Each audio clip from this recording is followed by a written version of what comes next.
My husband won 1 million yuan from a scratch-off lottery ticket. My mother-in-law solemnly announced the plan: 400,000 for the down payment on a new house, 200,000 for a car, 200,000 for our retirement, and the remaining 200,000. My father-in-law threw an infertility diagnosis in my face and snapped. Of course. It'll be used to find our son a new wife. You're nothing but a useless old hen who can't lay eggs. Get out! I pinched my thigh so hard it turned purple just to stop myself from laughing. Because the infertility report, I had faked it. The truth was, my husband was intersex, male on the outside, female on the inside. The chance of having a baby? 0. Also, my family's old house was about to be demolished, and the compensation would be 10 million yuan. Chapter 1. After confirming that the scratch-off ticket had really won 1 million, my husband and I couldn't hold back our tears of joy. They say that after the darkest hour comes the dawn. This must be heaven rewarding us after all the hardships we endured. We were so excited that we stayed up all night discussing our plans and decided to claim the prize at the lottery center the first thing in the morning. But when I got up, I found 2 people sitting sternly in the living room. It was my in-laws. Dad, Mom, if you have something to say, let's talk after we come back. I was still caught up in the excitement, grabbing my coat to head out. Suddenly, bang! My father-in-law slammed the table with a loud thud. Well, Elena, if Leo hadn't told us about the prize ahead of time, you would have just kept the million for yourselves. Do you even have any respect for your elders? I just opened my mouth to explain, but my husband caught up to me and shook his head slightly. Normally, he treated me well, but when it came to his parents, he was spineless. My mother-in-law lifted her chin proudly. Enough talk. Here's the deal. Your opinions don't matter. Your father-in-law and I have already decided how the money will be used. We raised Leo all these years with great hardship. First, 200,000 for our retirement, 400,000 for a house down payment, and 200,000 to buy a car. My husband and I had a bare marriage, no house, no car. I was an orphan, and it was always expected that I would also care for my in-laws. I was about to agree, and the remaining 200,000. Crash! My father-in-law smashed a cup on the floor. Obviously, it'll be used to find Leo a new wife. You barren hen. Get the hell out of our family. Chapter 2. I was stunned. 3 years of marriage without a child, and my in-laws had always grumbled behind my back. But I never thought they'd force us to divorce, especially after winning 1 million. Forcing a smile, I said, Dad, Mom, since when did you start joking like this? I turned helplessly to my husband. Leo, say something. Honey. As soon as I touched his arm, he shook me off. I can't help it either. You know how badly I want a child. But it's been 3 years already. 3 years. And not even a sign of pregnancy. I can't let our family line die out because of you. Can I? There was a flicker of guilt in his eyes, quickly masked by resentment and impatience. At that moment, it felt like lightning struck me. After the heartache came a surge of burning rage. Yes, it was true, 3 years of marriage and no pregnancy. But during those 3 years, what did I endure? I choked down so many bitter herbal remedies I could barely keep them down.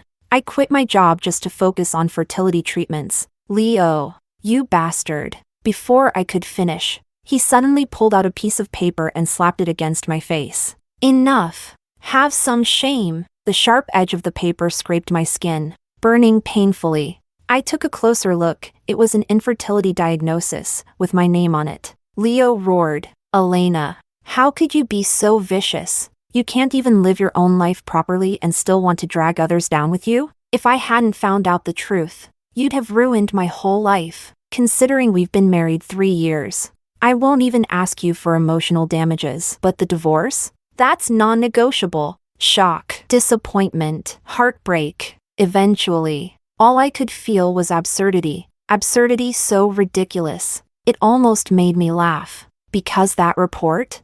I had photoshopped it myself. The last time I failed another round of fertility treatment, I begged Leo to get tested. He stormed out of the exam room furious, accusing me of being crazy. How could there be anything wrong with me? I'm a man. Later, the doctor chased after us, still in disbelief. This is incredibly rare. Turns out, My husband was intersex. He had the appearance of a man, but inside he had both a uterus and ovaries. Both sets of reproductive organs were underdeveloped and malformed. Most importantly, he had zero viable sperm. How could there ever have been a pregnancy? When I first found out, I almost fainted. After crying my heart out, I chose to hide the truth. I didn't want to hurt his pride. So I forged an infertility report with my name on it. I foolishly believed he would, like me, value our relationship above having children. Thinking of all this, I let out a cold laugh. Fine. Divorce it is. Hold it right there. My mother-in-law barked. You can leave, but you have to pay back every single penny our son ever spent on you. Chapter 3. I was speechless. Are you senile or what? We've been splitting bills 50-50 all these years. But reality slapped me hard across the face. My father-in-law pulled out a rental contract with Leo's signature on it. When you got married, Leo signed a rental agreement with us. Technically, we rented you the house. Rent was 1,200 yuan a month. 3 years means 72,000 yuan. Split it down the middle, you owe us at least 36,000. I trembled with rage. No wonder my mother-in-law insisted we live in their self-built house. It was a trap from the start. She raised her voice even louder. And the living expenses. The organic vegetables I grow every year? Easily worth a few thousand yuan a year. 3 years, at least 15,000. And that gold necklace you're wearing, that was a gift from my son. Take it off! And those clothes too. Don't think I don't know, you used my son's money to buy them. She lunged at me without warning. Caught off guard, I fell hard onto the ground. Her sharp nails scratched a burning line across my neck. She even pinned me down, trying to rip off my clothes. I used all my strength to kick her off me. H! The old hag fell back onto the floor, screeching, You! How dare you! My father-in-law rolled up his sleeves, ready to charge. Stay back!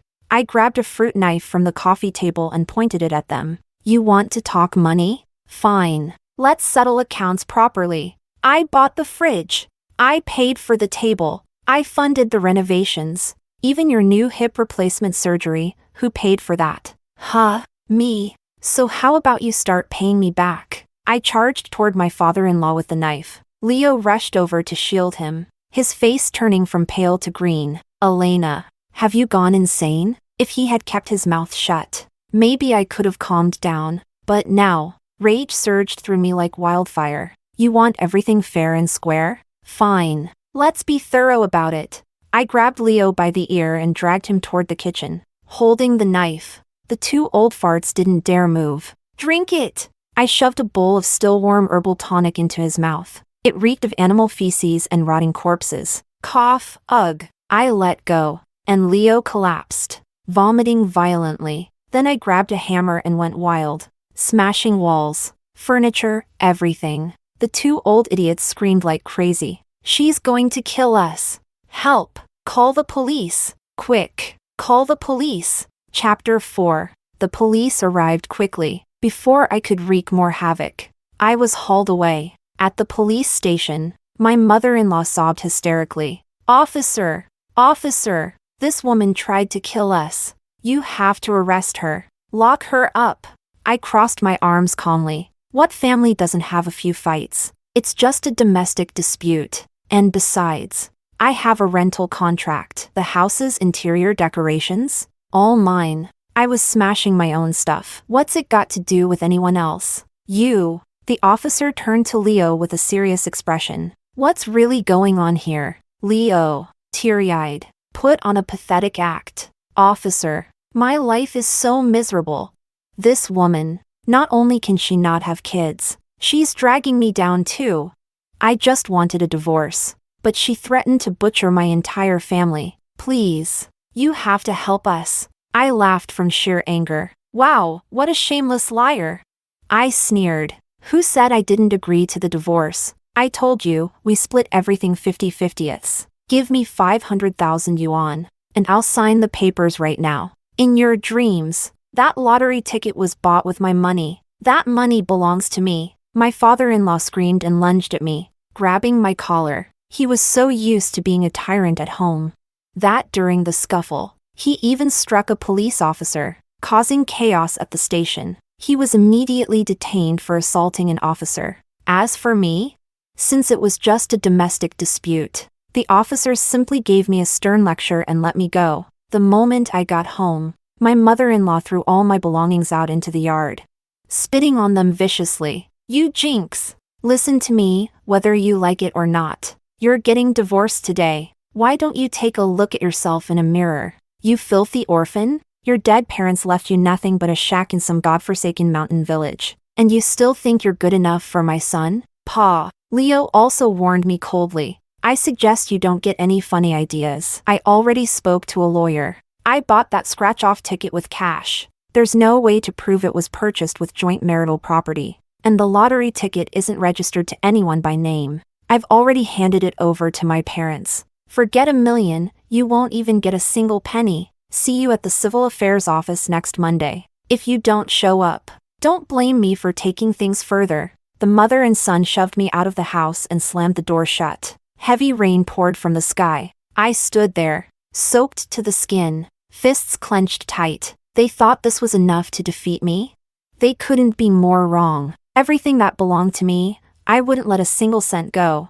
But for now, I needed to plan carefully. I dragged my suitcase onto a long-distance bus, sat for 2 hours, then walked another half hour, finally arriving at the tiny mountain village. For crumbling tile-roofed houses, weeds growing wildly over the rooftops. This was the only thing my parents had left me. Just as I stepped inside, my phone rang. It was my best friend. "Elena, you won't believe it. Our village is being demolished. You're about to become a multi-millionaire." Chapter 5. "What did you just say?" I staggered, thinking I must have misheard. She sent me a file through WeChat. It explained that a publicly listed company was buying up the village land to build a luxury resort. Compensation would be based on land and property area. And when I did the math, my 4 houses, courtyard, and some scattered plots of land added up to 10 million yuan. My best friend lowered her voice.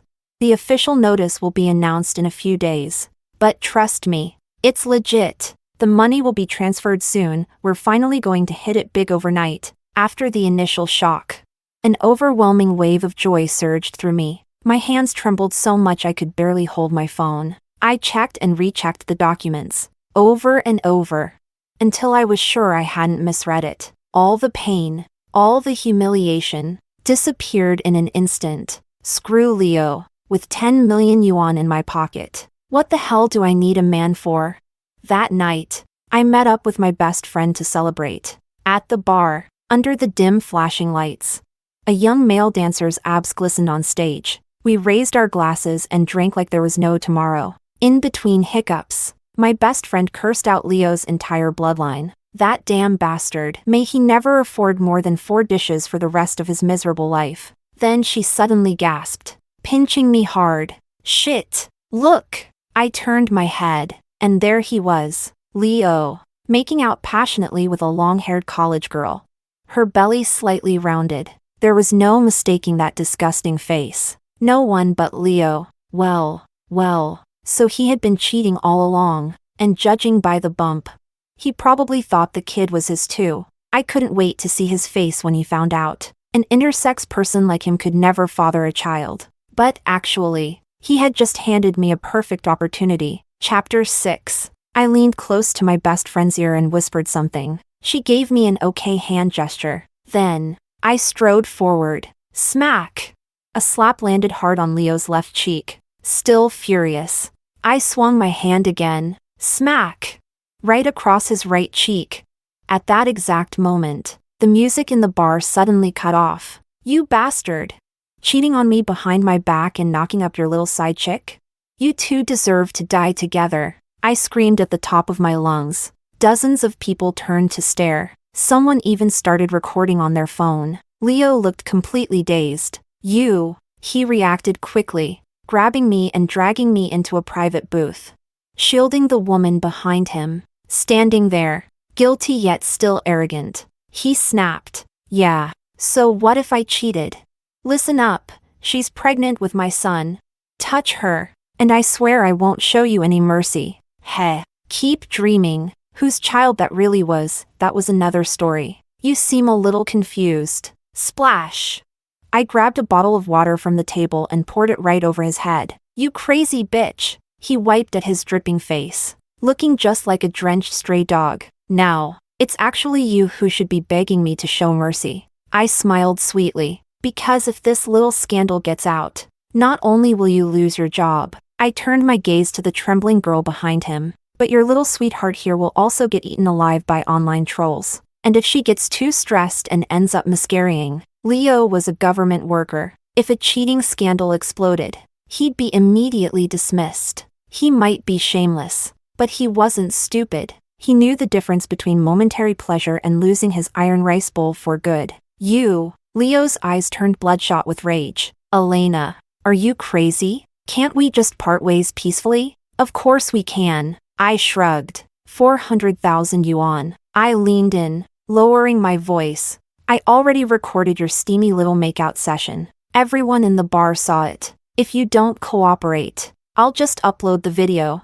And maybe even buy a trending topic. I chuckled. You know how much people love gossip. Elena, you damn bitch. You're looking for death. Leo roared and threw a punch at me. Bam!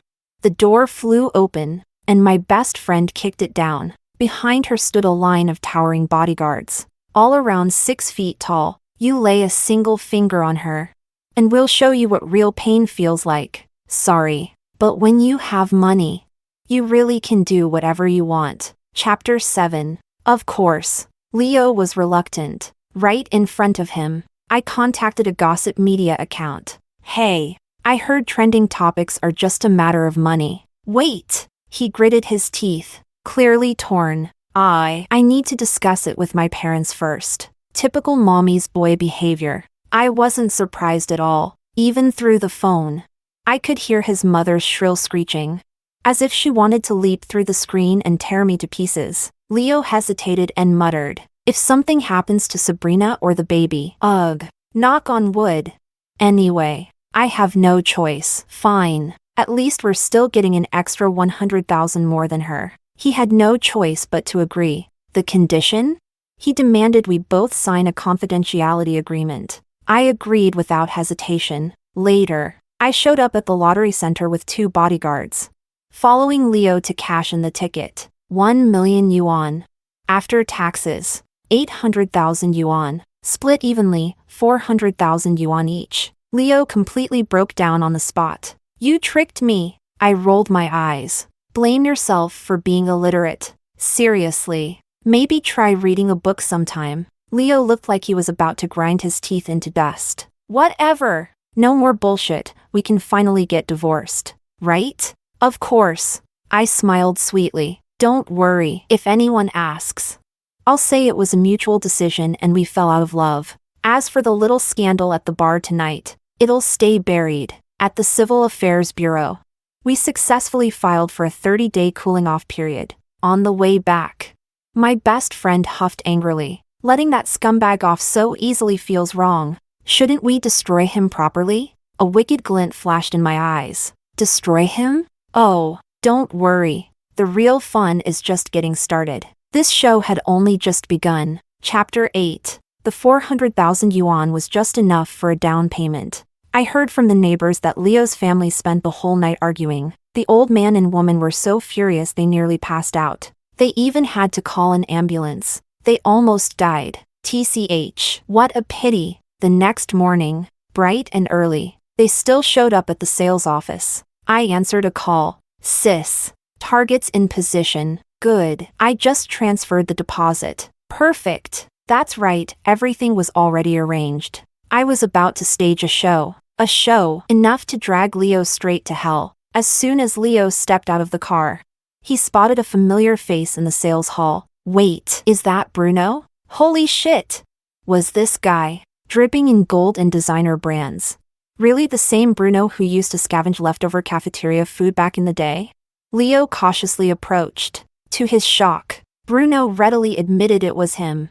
Then, without a hint of modesty, he showed off his Ferrari and casually mentioned he was shopping for a villa that required a 20 million yuan proof of assets just to even view it. Throughout the conversation, He took calls about deals worth tens of millions. Leo's eyes turned blood red with envy. Eventually, he couldn't resist. Bro, mind telling me, how did you make it big? At first, Bruno acted shy, but after Leo played the old buddy card, he sighed dramatically and said, "Fine, but normally I wouldn't tell just anyone." He leaned in and whispered. He made his fortune investing, mainly in stocks. He even showed Leo his trading account, full of millions, and that was just his spare cash. Leo hesitated. Is this really legit? Of course it's legit. It's all perfectly legal, Bruno said, pulling out news articles. Besides, we're in a bull market right now. Even pigs can fly when the wind is strong enough. Everyone's saying it online. Pfft. If you don't believe me, forget it. He turned to leave. Leo panicked and stopped him. No, it's just, I've never seen anything like this before. Bruno kept weaving his story, and Leo swallowed it whole. In the end, desire crushed what little rationality he had left. Leo made up his mind. No more buying a house. He was going to invest in the stock market and make it big. He said, "Screw it. 400,000 yuan? Watch me turn that into 4 million, no, 40 million. I'll have anything I want." Chapter 9. His mother was still a bit uneasy. "Are you sure this will work?" His father snorted. "Women! Always so short-sighted." Bruno wasn't even half as smart as our Leo back in school. If he can do it, Leo will definitely be even better. "Let's do it!" That very same day, Leo threw 200,000 yuan into the stock market. Most of the stocks he bought were recommended by Bruno. He also double-checked with online forums. Many were indeed high-quality stocks. And to his surprise, the next day, he earned 20,000 yuan. At the bar that night, Leo clutched Bruno's hand with excitement. That's enough to cover 5 square meters. Way better than slaving away at a job. "Bruno, you're my savior." Man, they drank themselves into oblivion. The next morning, Leo threw in another 100,000. The market kept rising. 3 days later, his 300,000 yuan had turned into 400,000. Bruno joked, "Kid, you really caught a lucky break. Might as well start thinking about getting a new car." When Leo suggested cashing out a bit, Bruno stopped him. "That's where you're wrong. Money grows faster if you leave it in there. Bull markets wait for no one. Use part of it for a down payment if you need to. And just pay off the rest later." Yeah, you're right. You're always thinking ahead." Leo's eyes were bloodshot with rage. He didn't even bother going to work. He went straight to a dealership and drove off in a brand new luxury Benz worth hundreds of thousands. I was buying groceries on the street when he suddenly floored the gas pedal, ramming into my electric scooter and knocking me over. He got out of the car, eyes full of contempt. "Isn't it all about money for you? Huh? Just a pathetic beggar." He tossed a few bills into the air. As I bent down to pick them up, he stomped them under his foot. "Elena, you still have time to beg for my forgiveness," he sneered. "Out of respect for all our years together, you can stay and be my maid, take care of me and my parents." Crunch! I slammed the heel of my chunky shoe down on his foot, grinding it viciously. "Feeling clearer now? You're dead." "Elena, just wait." He was sweating from the pain, pointing a trembling finger at me. "You really think 400,000 yuan will let you live comfortably for life? Ha! I'm telling you, soon I'll be worth tens of millions, even billions. Don't come crawling back to me when you regret it." He stormed off. The next day, his mother spread rumors that I was infertile, hinting that I had a promiscuous lifestyle. They painted vulgar insults all over my courtyard with red paint. His father hired scammers to stage accidents and extort me on the road. And they sabotaged several of my job interviews. They spat insults whenever they saw me. "A woman who can't have kids is worthless. Better off dead. No matter how hard you try, you'll never match even one toenail of my son's greatness. Pathetic. Disgraceful." I didn't care. After all, their gloating wouldn't last long. When Leo's 300,000 yuan turned into 500,000, he went all in, throwing in everything. His own savings and his parents, a total of 800,000 yuan. Dreaming of getting rich overnight. But when he woke up the next day, Everything had hit the limit down. Hands shaking. He messaged Bruno. Bruno replied calmly, "Relax. It's just a market correction." But day after day, the market kept crashing. His 800,000 yuan quickly shrank to 400,000. Panic overtook him. Bruno kept encouraging, "We're almost at the bottom. Now's the time to go all in. After this, you'll never have to work another day in your life." He even gave examples to back it up. Finally, Leo gritted his teeth and did it. He mortgaged his house and borrowed 1 million yuan at a high interest rate, throwing it all into the market. And then, nothing. He thought he was buying at rock bottom, but in reality, he was only halfway down the cliff. By the time he realized the truth, it was too late. Overwhelmed by fear, he panic sold everything. Out of over 1 million yuan, only about 300,000 remained. To add insult to injury, the very next day, the market rebounded sharply. His father had a heart attack on the spot and was rushed to the hospital. His mother smashed her head against a wall, wailing that she wanted to die. Leo tried to contact Bruno, only to find he had been blocked. When he went to Bruno's supposed mansion, he discovered the luxurious house and sports car were all rented. Chapter 10. Leo tried to call the police, but it was useless. At best, the cops gave him a half-hearted lecture. No one forced him to invest. Besides, investing always carries risks. He cried until he had no tears left.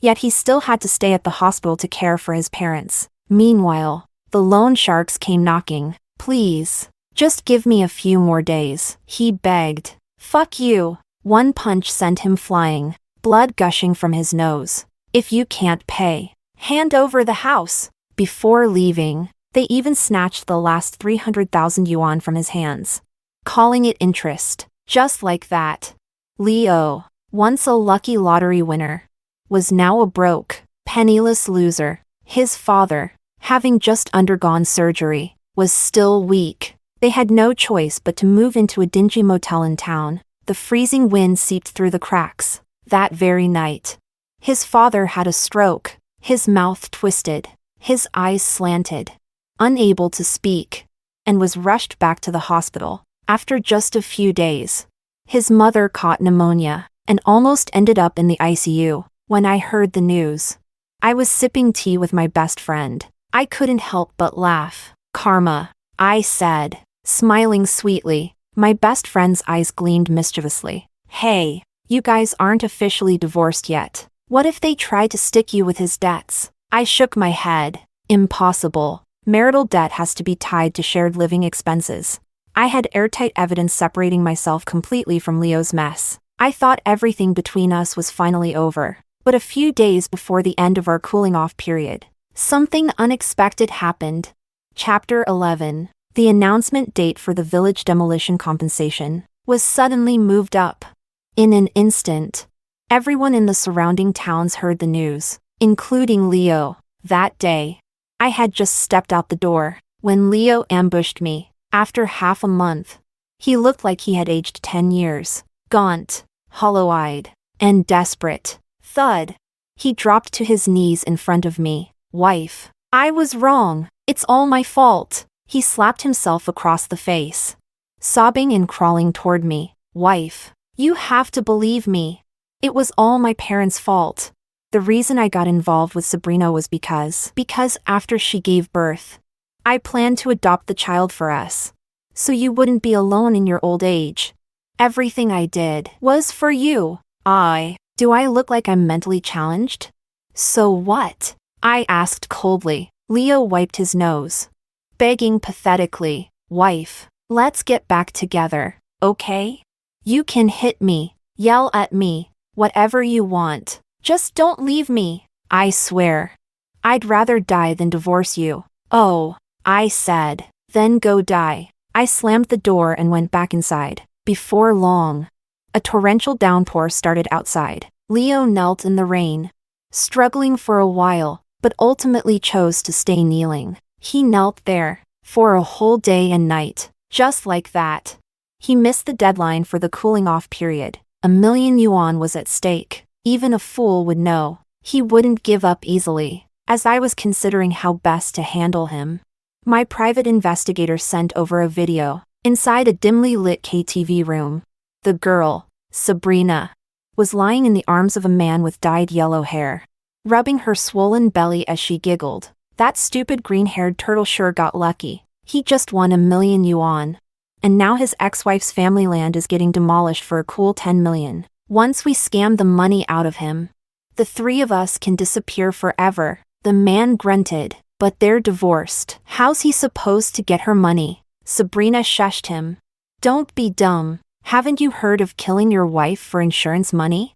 A few little tricks and it's easy. She made a slicing motion across her neck. Once she's dead, it'll be natural for him to inherit. Then I'll whisper sweet things in his ear. She was right.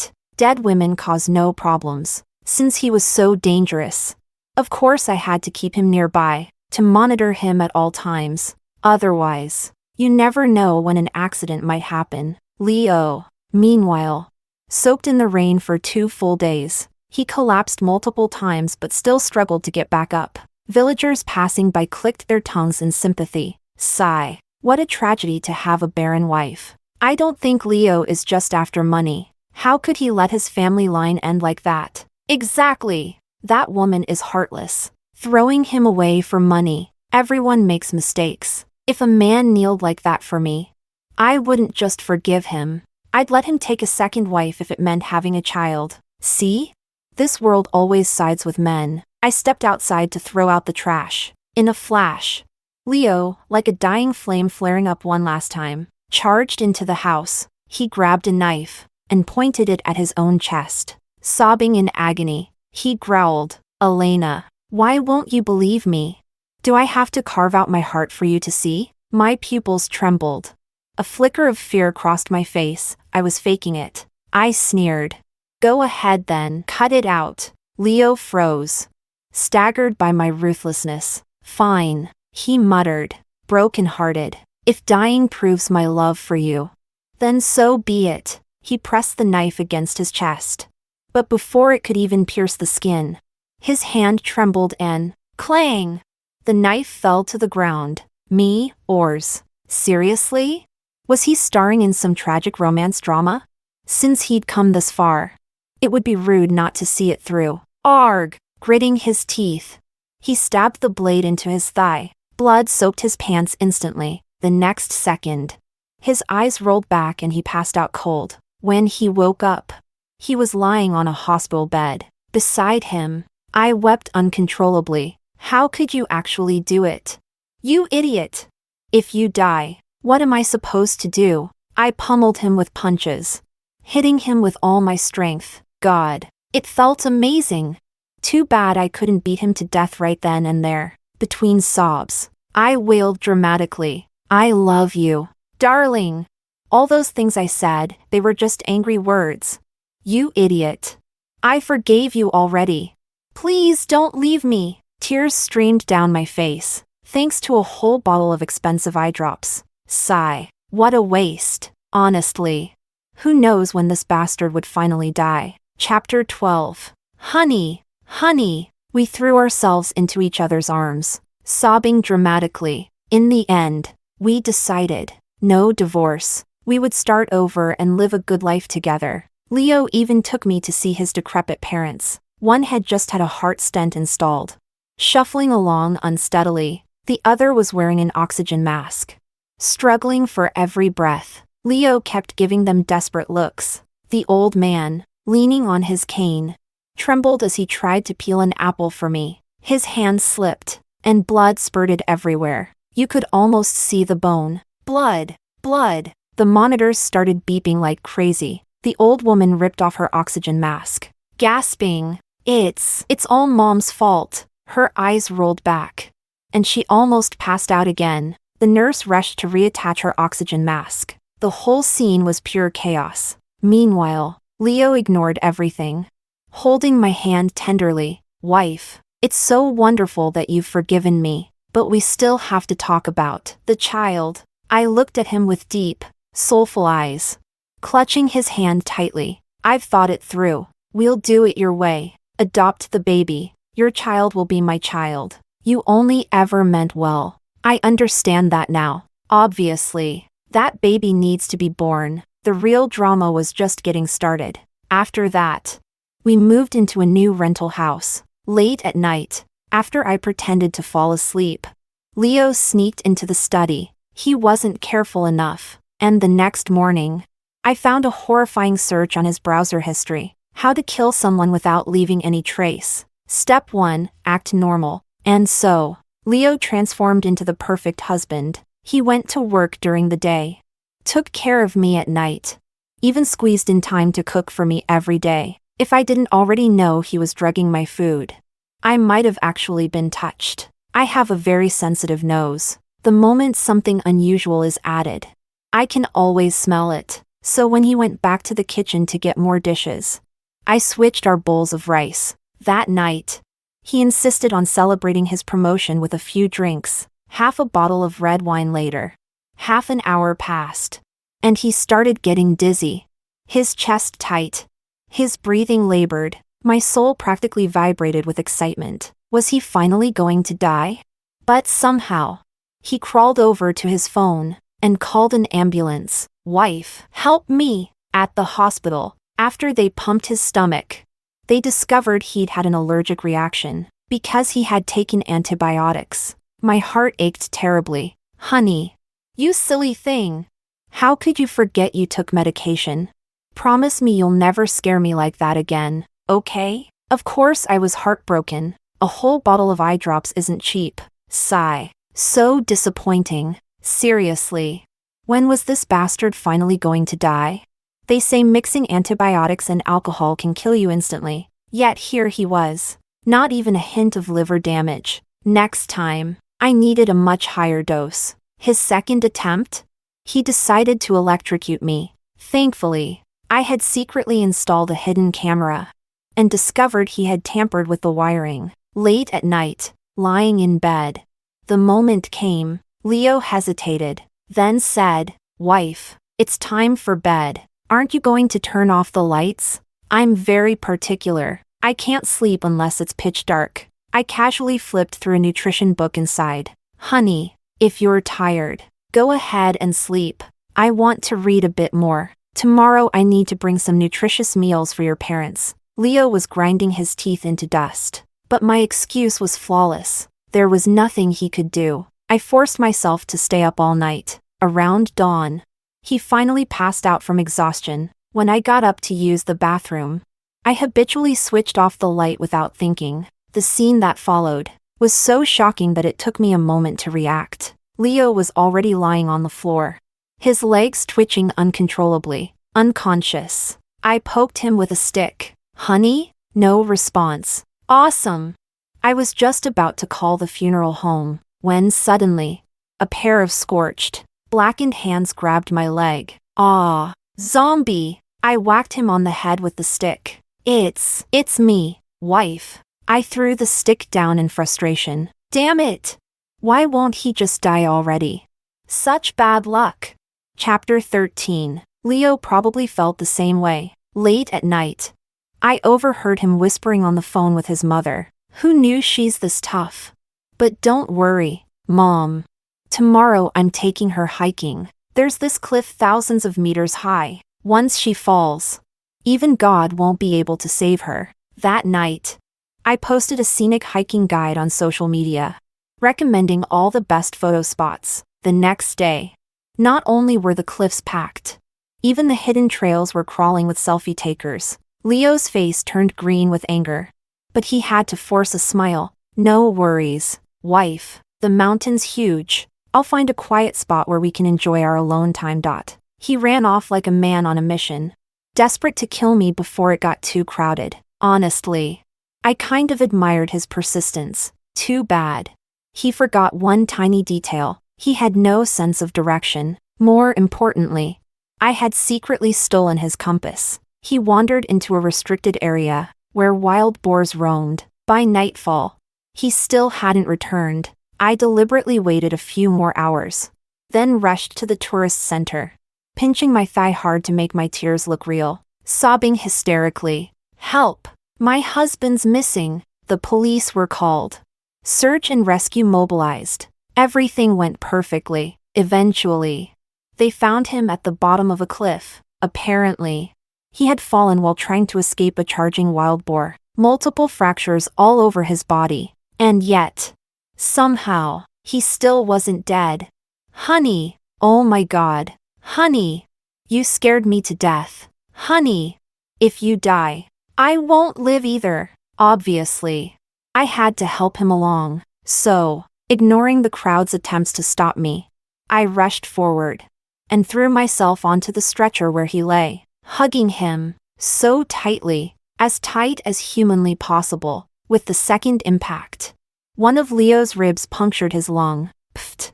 He spat out a mouthful of blood on the spot. Honey, I was practically trembling with excitement. Spit it out, you bastard. More blood. Come on. I was about to squeeze him even harder, but someone dragged me away. Family member. Please stay calm. We rushed to the hospital, thanks to timely rescue efforts. He wasn't in critical danger. He just needed extended bed rest. My whole world collapsed, but it was fine. The heavens hadn't completely abandoned me, because Sabrina went into premature labor.